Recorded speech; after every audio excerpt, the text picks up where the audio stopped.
Hello student, let's see this question. Equivalent weight of reactant in the following reaction is that is KClO3। जब हम इसको heat देते हैं तो dissociate होता है किसमें, KCl और O2 में।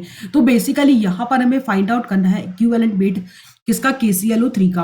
तो जो इक्विवेलेंट जो वेट होता है किसी भी सब्सटेंस के लिए, तो इक्विवेलेंट जो वेट होता है दैट इज बेसिकली इक्वल होता है मॉलिक्यूलर वेट डिवाइडेड बाय किसके, n फैक्टर के। ठीक है, और यदि हम बात करें यहाँ पर मॉलिक्यूलर वेट तो उसको डिनोट किया हुआ है कैपिटल M से।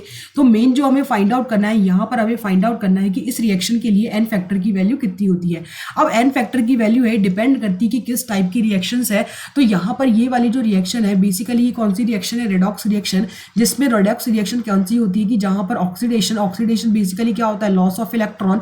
और यदि हम बात करें रिडक्शन की तो रिडक्शन क्या होता है, वहां पर गेन ऑफ इलेक्ट्रॉन्स। ठीक है, तो जहां पर ऑक्सीडेशन और रिडक्शन जो रिएक्शंस है दोनों अक्कर साइमल्टेनियसली होती है तो उस रिएक्शन को हम बोलते हैं रेडॉक्स रिएक्शन। और यदि हम यहां पर देखें तो KClO3 बेसिकली यहाँ पर कन्वर्ट हो रहा है किसमें, KCl प्लस O2 में। अब पोटेशियम की तो यहाँ पर बेसिकली ये जो डिसोशिएट होगा क्या देगा, K plus and ClO3 minus. ठीक है, अब यदि हम यहाँ पर देखें तो ये भी डिसोशिएट होगा तो क्या देगा, K प्लस और Cl माइनस।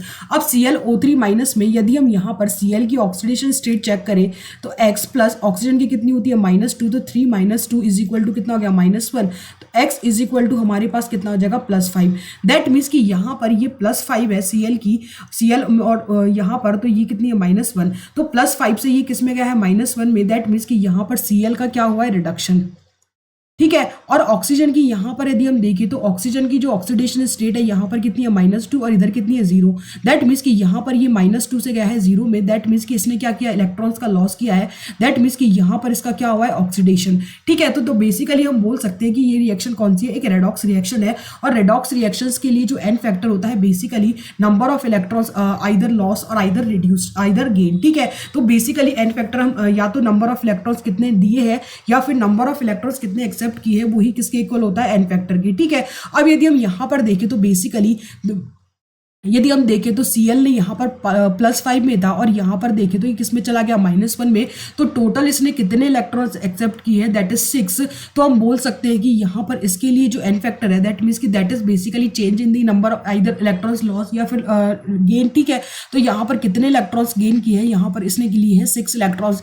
दैट मीन्स कि यहाँ पर इसके लिए जो n फैक्टर हो जाएगा वो कितना हो जाएगा, 6। ठीक है, अब सिमिलरली यदि हम गेन ना देख करके लॉस देखें तो एक ऑक्सीजन है वो -2 से किस में कन्वर्ट हो रहा है, 0 में। ठीक है, तो यहां पर इसने कितने, एक ऑक्सीजन ने कितने इलेक्ट्रॉन्स लॉस किए, 2। तो टोटल 3 ऑक्सीजन, तो टोटल कितने इलेक्ट्रॉन्स लॉस करेंगे, 6। ठीक है, तो कहने का मतलब है कि यहां पर ऑक्सीजन ने कितने इलेक्ट्रॉन्स दिए, 6, और Cl ने कितने इलेक्ट्रॉन एक्सेप्ट किए, दैट इज 6। दैट मीन्स कि वो दोनों ही इक्वल है। तो हम किसी को भी कंसिडर कर लेते हैं आइदर लॉस या फिर गेन। तो यहां पर हम ओवरऑल बोल सकते हैं कि उस रिएक्शन के लिए n फैक्टर की वैल्यू कितनी है हमारे पास, 6। तो n फैक्टर 6 है। दैट मीन्स कि जो इक्विवेलेंट वेट हो जाएगा दैट विल बी कितना हो जाएगा हमारे पास, m/6। ठीक है, तो यहां पर इसीलिए जो हमारा करेक्ट ऑप्शन हो जाएगा that will be option number 3। I hope you understood this question. Thank you.